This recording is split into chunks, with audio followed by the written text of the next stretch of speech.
Hi, my name is Moses Lee, and I'm a managing editor of NextBillion.net, the premier website for base of the pyramid ideas. Today I'm here with Ted London, a senior research fellow at the William Davidson Institute at the University of Michigan, and a faculty member at Michigan's Ross School of Business. Today we're here to talk about how to integrate base of the pyramid thinking into business curriculum. Thanks, Ted, for being here today. Moses, delighted to be here with you. Today, base of the pyramid curriculum is becoming more mainstream in business schools. Why do you think this is the case? Well, I think there's actually two reasons.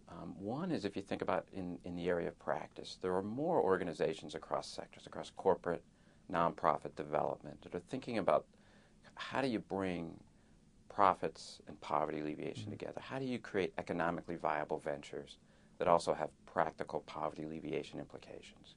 So that's one. And then the other side is we're seeing more and more students that are actually interested in saying, with my career, how could I make a difference? Can I have a positive impact? So it's not that necessarily this is all they're going to do in their life or in their career, but it's something they want to have in their back pocket to think about. And in fact, some of them are actually interested in saying, this is what I want to do with my career. And that trend has grown over the past few years. We're seeing more and more students saying, I want to learn more about the base of the pyramid. You currently teach the course Business Strategies at the Base of the Pyramid at the Ross School of Business. Can you describe the design of this course and the key lessons that you hope students would take away from it? So my goal for the course really is to provide a balanced view of the challenges and opportunities of developing ventures to serve base of the pyramid communities. Now, I want the students to get in there and become really, if you will, educated consumers and understand both how this could be a really interesting way to generate both profits and alleviate poverty, but also understand there's some significant challenges and pitfalls they have to understand to do this successfully. I use a case-based method because I really want to bring out these issues and explore the tensions. One example might be this issue of poverty alleviation, that a lot of people talk and they say, well, a base of the pyramid venture is good, helps alleviate poverty, or it doesn't help alleviate poverty. And of course, neither is the right answer. Any venture has both positive and negative implications. So rather than saying, is a venture good or bad in terms of poverty alleviation, we want to reframe that to say, what are the poverty alleviation implications of a venture? And then go to the next step and say, well, how can you think about enhancing the positive and mitigating the negative? And then really have a deep discussion saying, if we look at the venture, if we look at sort of how we improve it or can enhance it, then what's the holistic poverty alleviation implication? And does it really make sense from a poverty alleviation perspective to move forward? You've been teaching this course for quite a number of years. What do you enjoy most about teaching it? It's probably two things. One of the things, it is an emerging domain. So in that sense, we're not only teachers, but we're active researchers. So we have a chance to bring kind of our latest thinking into the classroom, which is exciting both from, sharing it with the students and also the feedback we get. So, it's not kind of a stale thing where we're teaching the same thing year in and year out. We're always adding new dimensions, extending our knowledge, and having a really good dialogue about some of the most important questions in the field. And the other side is actually the students that, when they come to class, they're really interested in this topic. So they get deeply engaged. We have terrific discussions. And what I'm seeing more and more now is it's not just business students. I get students from public policy, public health, natural resources, engineering, law, medical school. So it becomes a terrific mix of students where we get a very dynamic and diverse discussion in the classroom. In your class, you've written most of the case studies that you use.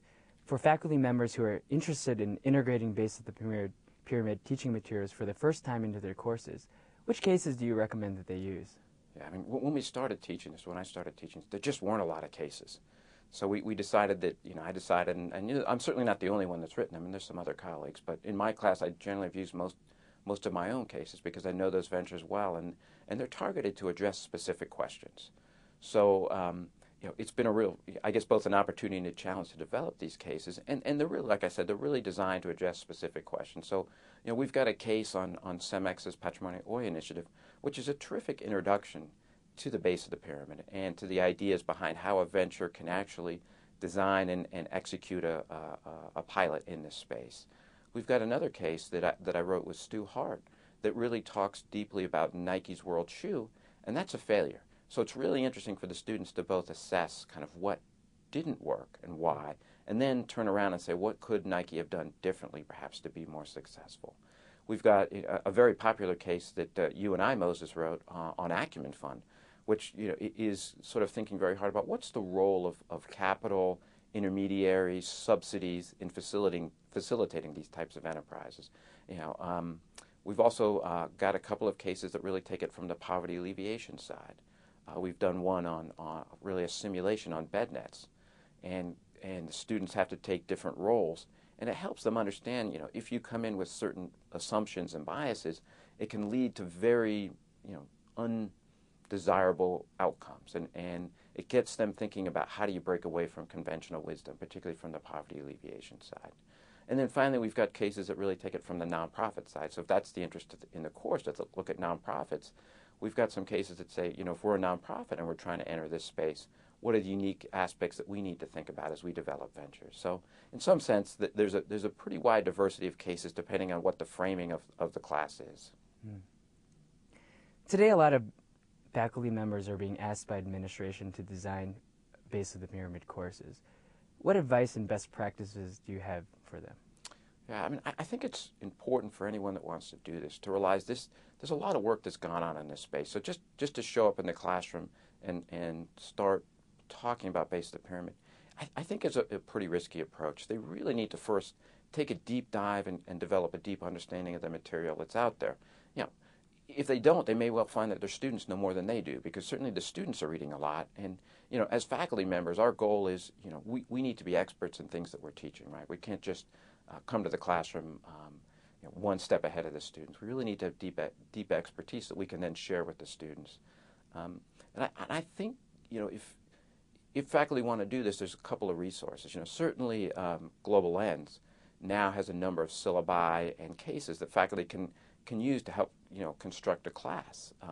And the second piece is that I think is also crucially important for anyone doing this, whether they're new or more experienced in doing this, is this idea is that you really need to think about how do you bring the base of the pyramid into the classroom.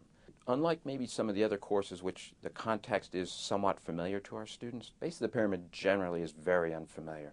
And the way to do this that I've found is, with our cases, we have a number of videos. So we've interviewed the protagonists of the cases, and that really helps bring it alive where they're hearing from those folks that are actually on the ground. We've also developed some cases or some videos that we've filmed in India. So again, you can actually now see what's happening on the ground and get a sense of the venture in these base of the pyramid communities. I try and bring the actual products that are involved in these ventures to the classroom. The students like that very much. Another aspect that I think is very helpful is I invite base of the pyramid venture managers, leaders, development practitioner experts to come to the classroom. And what we've done is created what I call an interactive lab session. And those practitioners come with specific questions about issues that they're currently dealing with in the field. And it gives the students an immediate opportunity to apply their knowledge. And again, it brings the base of the pyramid into the classroom, because they then have to not only sort of give the first level answer, but then they hear from this practitioner and say, well, what about this? And here's how you have to respond to that context. And it forces them to dig deeper and deeper and really understand how to apply their thinking into a context that's quite different from probably what they're used to working in and living in.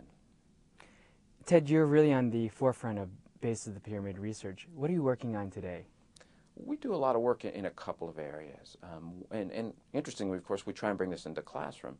The two big pieces that I'm working on now is thinking about what is a roadmap, if you will, for ventures as they begin the design process, go to piloting, and then enter scaling.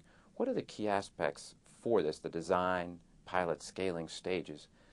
What are the principles behind it that are unique and different for base of the pyramid ventures as opposed to others? And the second bit that we do a lot of thinking about it, particularly, is the poverty alleviation implications. How is the base of the pyramid different from other poverty alleviation approaches like microfinance, business development services for small and medium-scale enterprises, value chain approaches? What does BoP have to contribute to the poverty alleviation domain? And then within that, we spend quite a bit of time thinking about impact assessment. And the idea here from a strategy perspective is how can a company or a nonprofit run a business venture without understanding and hearing the voices of those they seek to serve? So we use poverty alleviation as a proxy for needs. And we say, how can a company understand the needs at the base of the pyramid? How well are they alleviating poverty? So it has important strategic implications. And of course, it also has important, if you will, ethical or social implications that many ventures claim they're alleviating poverty, but they really don't have a good sense of that. So we've developed a tool that we then use in class that helps the students understand in a holistic sense what are the impacts across multiple stakeholders and across multiple dimensions of poverty alleviation. And this has been published in the Harvard Business Review, so it's available to other faculty members to use as well if they'd like to. Great. Thanks, Ted, for being here today and sharing your insights from your course as well as your research with the other faculty members. That's my pleasure, Moses, and I do think that this is a really interesting domain. And I think faculty will find it to be a fun and engaging topic to teach. Great. Thanks, Ted, for your time. You're welcome.